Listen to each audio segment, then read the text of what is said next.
Now that you've downsized to a smaller house, have there ever been fights over the bathroom, or have you run out of hot water yet? Advice for trying to conceive at 40 plus. She's been trying for a year and she's almost 40 and feels like giving up. Where are you learning to make things like with raw milk, like sour cream, mozzarella, etc.? How do you overcome the fear of not raising your children right? Hey guys, welcome back to another video. I'm filming an Ask Sarah video where you send in your questions and ask me what I think of them. I'm not an expert, but anything, but I do have opinions and I'll be happy to share them. If you're wanting to ask a question, remember you can write me at asksarah@ourtribeofmany.com, and I would really love it if you turn your phone sideways and film yourself asking the question so I can see your cute face, and then I'll show your video and answer it that way. All right, let's get started. Hi, Sarah. My name's Denise Andrews, and I've been watching you for a very long time, and I'm sure I'm probably one of your oldest fans. You're doing what I always thought I wanted to do, so you're kind of like my hero. But anyway, my question is, I was wondering if this is something that you always planned, that you wanted to have this huge family and homeschool and all of the things that you ended up doing. I just wondered if that was the plan from the beginning for you, or if you kind of just like played it, you know, year by year and it just showed up that way. You're doing a great job. I love you, Sarah. Denise, I love seeing your face, love hearing your voice. That's awesome. You are not my oldest fan, and that's a weird thing to say, but for sure not. I often hear from people that tell me the same thing. You're doing what I always wanted to do.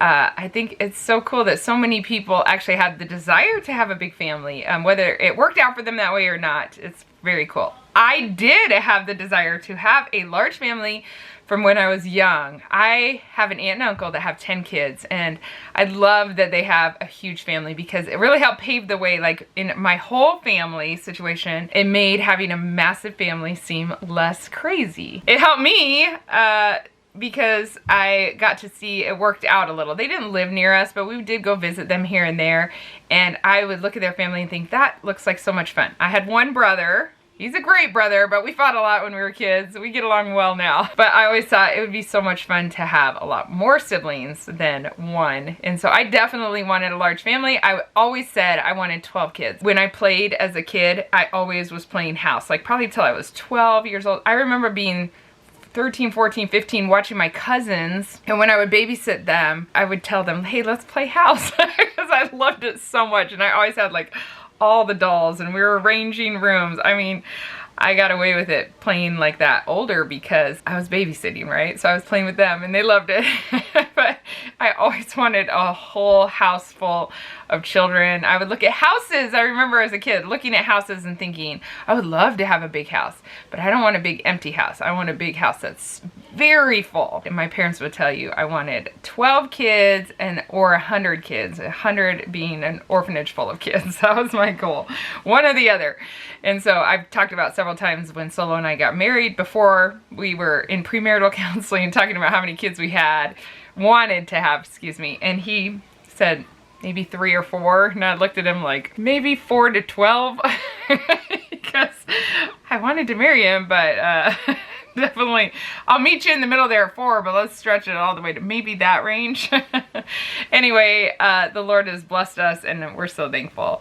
Homeschooling, I did always want to homeschool, kind of. I thought I would live on the mission field or just anywhere in the world, and it'd be much more convenient, and that was kind of my reasoning back then. But even as a child, I remember begging my mom in high school to homeschool me. She ended up homeschooling my brother for a year, but I never was homeschooled. So she thought it would be better for me at the time, her and my dad, to have me in school. And it was actually the better thing for us at that moment, or for me, I think. I do think they made the right decision for where they were, but I always have been fascinated by homeschooling. I have a lot of aunts and uncles who homeschooled their children, and so I got to be around a lot of homeschoolers as a young person, and I always thought it was so cool. I love the flexibility, and as a high schooler myself, I thought it would be great to be able to just work ahead. I felt like there was a lot of time wasted in public school that I was in. Days you just show up and they play a movie. I don't like to waste time a lot. That's a core value of mine, I think. I want to be efficient. Like, I know if you just gave me all the work I had to do, I could just get it done and let's move on with things. And so to me, that would have been a big benefit of being homeschooled myself. And so I've always loved that idea. But thank you for the question, Denise. I love that. Sophie wrote in and asked a very interesting question. She said, now that you've downsized to a smaller house, have there ever been fights over the bathroom, or have you run out of hot water yet? Well, we do stagger showers, kind of make sure, like, we haven't run out of hot water that I know of, but we just make sure not everybody's showering the same evening. Like, okay, you do in the morning, you do in the evening, you know, whatever. We went from 4 bathrooms down to 3. So we do have 3 bathrooms, which I am extremely grateful for. This is technically a 2-bedroom house, so we've made into like 4 plus 1 maybe, by making different rooms bedrooms. But I'm thankful that in this small home, 2-bedroom home, there are 3 bathrooms, and we need every one of them. There are only 2 showers, so we do have to kind of plan it that way. I'm amazed at how many more lines for the bathroom there are, or a child will come running up to my room, and someone will be in the bathroom in my room, and they'll tell me every bathroom is full, and it happens a lot more than I thought it would. It's amazing when you get used to 4 bathrooms and go down to 3. So of course the boys use the trees sometimes outside and those kind of things. But yeah, when you get home from something or whatever, we do feel it. You're running out of bathrooms. Okay, I got another question from someone who didn't leave her name, but she said she's advice for trying to conceive at 40 plus. She's been trying for a year and she's almost 40 and feels like giving up. Well, I am no doctor, but I would just encourage you that it is possible. It is possible to just have faith and believe that your body was created to have babies into your 40s. We actually don't go through menopause a lot of times till we're close to 50 or above. That means our bodies are capable of having children. And so I've heard a lot of stories of people who have tried and tried for years and then it happens for them. Yeah, I just want to encourage you. That is very possible. Even though the circumstances might seem bleak to you at the moment, you never know. A lot can change. Miracles happen. I think you're 39. I think that's very young, but I've had, I think, 2 babies now in my 40s. I have a lot of friends pregnant in their 40s. In fact, my doctor told me he's delivered a couple women more recently in their 50s. 50. Don't give up hope, I don't think. And that's my 2 cents on it is, you know, the Lord can do a miracle at any time. I think every single baby is a miracle. When you really think about how it all comes together and a baby happens and is born and is thriving, it's just a miracle every time. So Beth wrote, she said, I know your family is very involved in church, but I wonder how you disciple your children and lead them to a personal saving knowledge of Jesus. Do you have a Bible study curriculum that you use for each stage of development? Thank you, Beth. We don't have a particular book that we use through each stage of development. I've tried a bunch of different ones. I think teaching them the word is very, very important. I think teaching them theology, what we actually believe, is very important. We have a class in our church that we take our 5th and 6th graders through. It's like a catechism class, basically teaches the fundamentals of our faith. But we also have like the longer book version that when our kids are interested, when they're high schoolers, they read through that. Our kids have just taken a big interest in theology. And so it is so important for kids to learn what they actually believe. I think a lot of kids grow up in religious quote unquote homes and don't really know like the fundamentals of their faith. So when they're confronted with different things, well, what about this and what about that? They actually really don't have any idea at all. It is so important to disciple our own children. It's actually not the job of the church, I don't think. The church plays a key role, but as parents, it ultimately is our job to make sure our kids know what they believe. Just saying, okay, I believe this. Well, why do you believe it? Like challenging that and things like that. We do have a book. It is What We Believe, the Tenets of Our Faith, and we can go through that with our kids, have them ask questions, that kind of thing. Other than that, I truly believe that it also is very vital for parents to live their faith out. If they want their kids to really understand their faith, to live it out at home. I've seen a lot of parents be very good at maybe doing a Bible study with their kids every day, but not really living a life of faith in front of their children. And I think that makes a huge difference. When we are struggling with something, we pray together and ask the Lord for help. Even when they're little kids, when they fall and get hurt, we pray for them. we're bringing the Lord into our everyday lives naturally, and they see that. Kids will take a lot more of what they see, how you behave and how you react and all of that, than what you tell them. Okay, well, we believe that the Lord is really in control. But then when things don't go your way, do you act like you believe that the Lord is really in control? You know, those kind of things, like really acting out your faith in real life is also very important. Don't be afraid of the questions when your kids are questioning things at all. I would actually encourage it. Like, let's talk about it. What do you really think about this? Sarah wrote and said, "Hi, Sarah." Hi, Sarah. "How do you overcome the fear of not raising your children right? My husband and I don't have any children yet. My biggest fear is messing up at parenting. You are so wise and encouraging. Thank you for your videos." Okay, Sarah, I have heard that this is a fear that people have a lot before they have kids. And I personally didn't deal with it, but I will tell you from my perspective now, you will mess up at parenting. I don't think there's any parents that have not messed up at parenting. And if there are, they're lying, probably. Parenting is something that refines us. It challenges us. I always say the more kids I have, the less I know what I'm doing. And it's something that we grow in. It's just like homesteading. I didn't know what I was doing with chickens. I tried to do as much research as I could and be very diligent. But there's some things you don't learn until you're actually doing it. And our kids teach us as we go as well. Like, they teach us, okay, this is not going to work. I need to pivot. I think if you go into it with a mindset that's flexible, that is teachable, willing to learn, you're going to do great. The fact that you're even concerned about this tells me that you are going to do a great job parenting. We also live in a culture, and it's important to be aware of this, that we have a lot of fear and anxiety of a lot of things. I think it's important to be aware of it because we can recognize when we're walking in fear or making decisions in fear. Although we're not perfect at it, we really make a point to not make decisions out of fear. And so we want to be people of faith. We want to make decisions out of faith, not fear, because fear will keep us from what great things might lie ahead. And so we try to really make decisions out of faith, okay? We pray about things and step out even when it's uncomfortable. And I don't want to miss out on the full life that the Lord has for me, and I just don't want to miss out on anything that is for me. And so I feel like when we make decisions out of fear, we will miss so many things that are for us. I would not have a YouTube channel at all if I lived my life made decisions out of fear. And so I think the same is very true with parenting. Have you ever read Abraham Lincoln's story? He failed so many times at so many things. And we still talk about him to this day. I mean, everybody who's done anything that's worth talking about has failed. And so I think it's important not to be afraid of failure. I would be more afraid, this is not contradicting myself, but I would be more afraid of not trying and missing out on something incredible. And being a parent has been an incredible experience for us. We have loved it. It is not easy. It's hard. There are days that you feel like a failure. There are days that you just want to quit and you can't. But also, it has brought the most joy into our lives. It has brought the most fulfillment. It's amazing. Okay, the next one is from a mom. She said, "I've been watching your videos for several years now and so appreciate your common sense parenting and approach to all things." Oh, thank you for that. We are a homeschooling family of 4, ages 4 to 12, and I am 8 weeks pregnant with our 5th and struggling with being extra moody and kids getting on my nerves way quicker than it should. I know this is somewhat normal, but it seems worse this time around. I'm starting to drive myself crazy.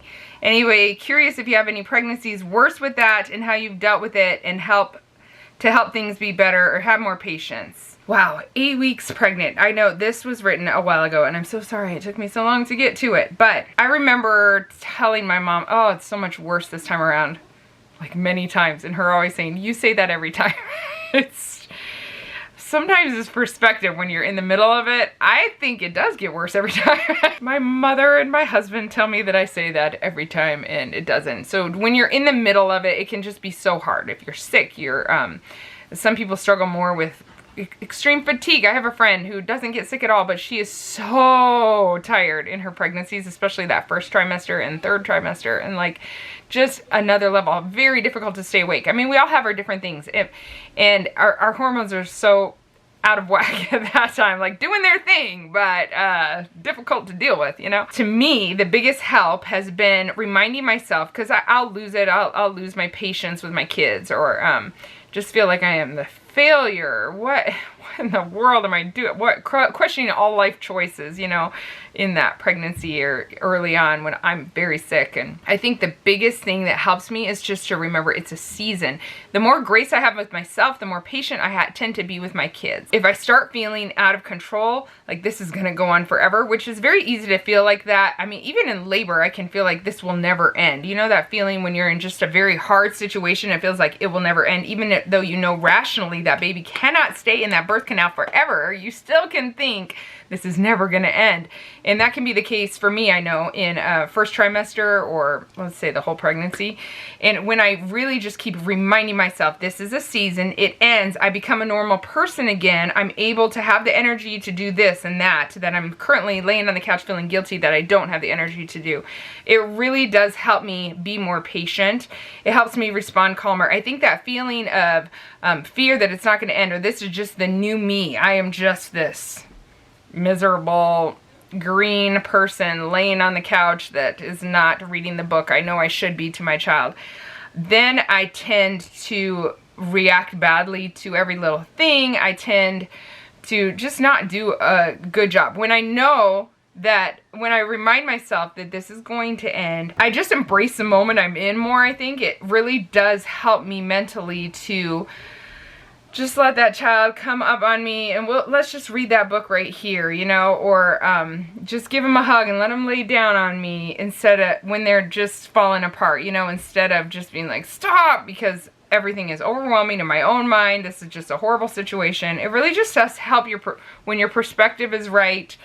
Okay, we're going to get back to all those things. It can help, for me, my mood a lot to keep that perspective. Because the reality is, after that newborn stage, you are going to be back to your regular self, and you're going to see glimpses of your regular self again. And then you will pretty soon just be functioning normal, and you'll have figured out how to add that baby in. It all kind of shakes out, and suddenly you have energy for more things, and your moods have stabilized, and all of those things just kind of work out. Okay, Jennifer had a question about raw milk. I actually saw a couple of questions about raw milk. Ugh. Jennifer said, I'm just entering the world of raw milk and love watching all the new things you're doing with yours. Where are you learning to make things like with raw milk, like sour cream, mozzarella, etc.? I love watching your videos so much. You and Solo have an amazing family. Thank you, Jennifer. Thank you for that, Jennifer. I have just scoured the internet. I've learned so much from YouTube. Thank you, YouTube. I just figure out what I want to make and learn, and I find the video that is simplest to teach me, and then I go back to it and write it down and try it, or it doesn't work at all and I find a different one, like sour cream. I've tried a lot of sour cream things. I have not had extra raw milk for a while now. My kids, we're getting 6 a week and they're drinking all of it. Well, not just my kids, my husband and I too. It just makes us feel really good. Funny story, this has nothing to do with what we're making. Oh, but I know what I was gonna say. Boy, rabbit trails today. Because we're drinking it, we're not making any of that stuff anymore. I really, really need a cow. Solo, if you're watching this, I need a milk cow or 2. We have the pasture for them to eat the grass. Solo wants to wait till our house is built, which I totally understand, but I miss having extra raw milk. We just used to have more, and now we don't. Anyway, what I was going to say is that my brain went off because Judah called us. We talked to him about once a week. We talked to him for quite a while. It's on his day off, and I look forward to that today all week. But he told me that he is just missing like Whole Foods. There's a lot of processed foods that they're getting. They're just not finding like real good sources for food. You can send your advice for shopping in Japan if you want, but it's also a big group of them, so they're not all, he's not always shopping for what he's eating too. So it's a whole, you know, it's a whole thing. But he said, I just miss drinking raw milk. I just feel so different when I'm not like drinking raw milk and eating the Whole Foods that we have at home. Made me feel so good as a mom, but also so sad for him. Like, I want to get him some raw milk. I'm excited for you that you are on a raw milk journey. If you have plenty of extra, there's so much awesome stuff you can do with it. And it's fun to be able to make your own products. I think it's been cool for our kids to see like, oh, that's where butter comes from. Like, because they've made butter now. Hi, Sarah. You requested questions for Tuesday's blog. So here's my question for you. I'm a new homeschooling mom, about 9 months in, and my question for you is, with homeschooling, how do you encourage your kids to be independent, and how do you know when to do one-on-one time with your kids and when to push them to be independent. I am struggling with that. I have a 2nd grader and an 8th grader, and really struggling with knowing when to let them be independent and when to tutor them one-on-one, which is one of the major benefits of homeschooling. Would love to know how much time you spend with each kid on a weekly basis, and any insight that you have for a new mom of just 2. Thank you. Shaylee, I think that is a very good question. I personally probably have a very independent style where I encourage a lot of independence very early. As soon as they're reading stuff, I want them to try to read, even when they're in 1st and 2nd grade. If they're reading, I want them to try to read the worksheet and figure it out themselves, and then come to me with questions. So as soon as they're able to do that, I'm doing that with math, I'm doing that with their English, I'm doing that with vocabulary, whatever they're doing, whatever subject it is, I have them read it and try to do it on their own. Then if they have questions, they can always come to me. So my younger ones, I meet with them, like a 2nd grader, I meet with pretty much every day, for some time. But she also has worksheets that she can just go do and get started on and get through. I do check her math to make sure, like, okay, she did figure it out. Teaching them how to learn on their own is probably my main goal when it comes to their academics. I want them to learn how to learn on their own and to love it, okay? So it's really those 2 things when it comes to their academics, I want them to figure out how to learn the information and to love learning the information and not be bogged down and can't stand it. Now, I have an 8th grader too, and I do love sitting down with my kids and just learning with them, but I do it mostly through reading. So we have a curriculum that's heavily book-based. It's Sunlight, if you're wondering what it is. And there's a lot that the parents are even supposed to read, even up through 8th grade with their kids. And so I do love sitting down and reading books with them. I feel like it does a lot even for our relationship. We talk about the books, we're in these adventures together, and so that's a lot of ways I spend time with the kids. But it doesn't look like tutoring, it looks like exploring together more. We've done a little bit of a unit study here and there where we'll all come together and we'll just like explore a topic, deep dive into a topic together. And so I think the tutoring part really comes when they're not understanding. So when I look at my 8th grade level or around there more, I meet with them once a week at that age. And so we'll plan, okay, what are your goals? I want them to kind of learn goal setting very young too. What are your goals for the week? What do you think you can do by the next time we're meeting? And then they have certain things that throughout that week they have to check with me, like, oh, you need to check these worksheets. I kind of plan it out at the beginning of the year, and so they'll come to a day where they got to check that with mom. And so I will meet with them for little things like that throughout the week. But as far as like their goal setting and all that, that happens once a week. And then I can really see when I'm checking say I'm checking several English worksheets with them one day. Well, I can see this area they're really not getting. We need to go over this together. But the first line of defense is that they try to learn it by themselves. And most of the time it works really well for us. Of course, there are times I'm like, oh, you did not understand this. Then I'll go back and teach them. Sometimes, once in a long while, I will have wish I taught them the right way from the beginning, but it's only a week in, so we can always course correct it. That almost never happens that I regretted not being the one to tell them. In fact, the only times I can think that that happened where I regretted it had gone several weeks where we hadn't had time to meet. And so as long as I'm meeting with them once a week, I can always course correct anything that they're getting wrong. And that's how we kind of handle it. My high schoolers become very independent, but I still meet with them once a week just to kind of make sure, you know, most of the time once a week, just to make sure, okay, you are moving along through this. You're getting everything. They usually don't have questions. They usually know more than I do by the time they're 10th, 11th grade for sure. But I'm making sure that they're moving through everything and they're understanding everything. So that's kind of how I handle it. But I think every homeschooler is very different. I think I tend to definitely be on the side of more independence. Hopefully that answered your question. Thank you for sending a video question. I really loved it. Guys, remember, if you want to send me a question, you can turn your phone this way or this way. I guess the two today just did it this way and it works out just fine too. Or you can just write it out if you don't like your face on camera, which I totally understand. Thank you guys for watching. I'll be back with another video like this next week. Bye.